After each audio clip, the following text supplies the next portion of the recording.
Kareyski is a Russian word referring to ethnic Koreans living in former Soviet Union states such as Russia, Uzbekistan, and Kazakhstan. Now, they also call themselves 사람, and in South Korea, Korё인. And this year marks the 150th anniversary since the first group of these ethnic Koreans emigrated to the region. And a special event was held to commemorate the occasion. And our Hyung-Ju joins us live in the studio to tell us more about the event. Good morning, Hyung-Ju. Good morning, Jinju. Currently, there are about 300,000 ethnic Koreans living in Central Asia, and 30 of them actually drove all the way from Russia, passing through North Korea, and arrived here in the south. And as you said, this is to commemorate the 150th anniversary of their immigration to what is now known as former Soviet Union. And so let's take a look at the Eurasian Model Rally and their messages they wish to share. This is Kareyski town in Ansan, Gyeonggi-do province. 70 years ago, ethnic Koreans living in Central Asia started to move back to Korea one by one, and many ended up residing in this area, now called Kareyski town, home to 2,000 residents. The town had special visitors, the ethnic Koreans from post-Soviet states, including Russia and other Central Asian countries. I'm a kareyski. I've always wanted to go to North and South Korea and cross the 38th parallel. About 30 ethnic Koreans arrived in their native land. They all gathered in Moscow, Russia, and drove all the way here. The transcontinental model rally was to commemorate the 150th anniversary of ethnic Koreans' immigration and to wish Korean reunification. There are about 500,000 ethnic Koreans living in Central Asia, Moscow, and the maritime province of Siberia. We have it prepared that the highlight of the rally would be when the team passes through North and South Korea. They have arrived with their hopes and of ethnic Koreans living abroad everywhere for Korean reunification. On July 7th, the rally team embarked on their journey from Moscow and passed through Tashkent and the maritime province of Siberia before arriving in North Korea.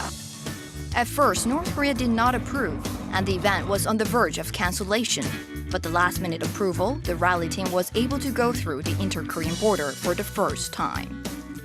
Participating in this auto rally made me realize, like small drops of water that make up a river, our small actions could lead to the river of reunification. Kareyski, or 사람, refer to the ethnic Koreans who immigrated to the maritime province of Siberia in 1863, hoping for a better life, and their descendants. In 1937, Stalin deported some 180,000 ethnic Koreans to Central Asia, and they had to face numerous hardships. They had to learn to cultivate wastelands and struggle to preserve their identity despite racial discrimination. They shared the stories of their hardships from migrations, and their empathetic backgrounds quickly bonded the group. I used to live in Vladivostok, Russia. When I first came to Korea, I remember how difficult it was since I couldn't communicate in Korean. So it's wonderful to meet them today. Last Tuesday, the last stretch of their rally, which would take them from Seoul to Busan, began. The kickoff ceremony took place at Anjungun Memorial Hall. As it's built in honor of An Jung-gun, a freedom fighter and national hero, it was a special moment for the participants. South Korean citizens participate in the final leg of the journey with the ethnic Koreans. 오늘은 바로 여러분들이 유라시아 대장정의 대원이십니다. A man in a wheelchair was there to show support for the team. South Korean participant Che Chang-hyun was also deeply empathetic towards the hardships that the ethnic Koreans must have gone through while living abroad. Our country was the first one, but it was divided into two. In that sense, I feel like Korea is disabled like me. So I hope for reunification soon, so it's no longer a disabled body on a wheelchair, but one healthy body. I believe in that and welcome a Korean reunification, which is why I joined the rally. Seoul to Busan, the last course. Ethnic Koreans and the local citizens participate in the rally together, wishing for peace throughout Eurasia. They wrapped up their month-long journey, but their hopes and desires for a peaceful, unified Korea continue strong.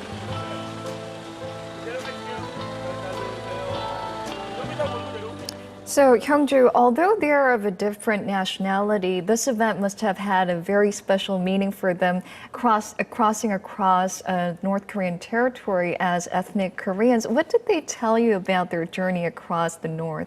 Well, some of the participants that I've talked to said that they were really overwhelmed to step on the North Korean soil, and they were really warmly welcomed by the North Korean residents as well. And also, they said it was really thrilling to cross the DMZ, the demilitarized zone, and they really wished that they could, or anyone could travel across the border sometime soon in the future. Right, and I heard that Busan was the final destination of their rally, but not for their visit here in Korea. So after they arrived in Busan, on the following day, they had a 5-day walking tour from Busan to Donghae City Port. So they had a bit of chance to feel and see the nature of their motherland. So they finished the journey yesterday. It must have been a very meaningful event for them, exploring across their motherland. Thank you, Hyungja, for that report this morning. Thank you.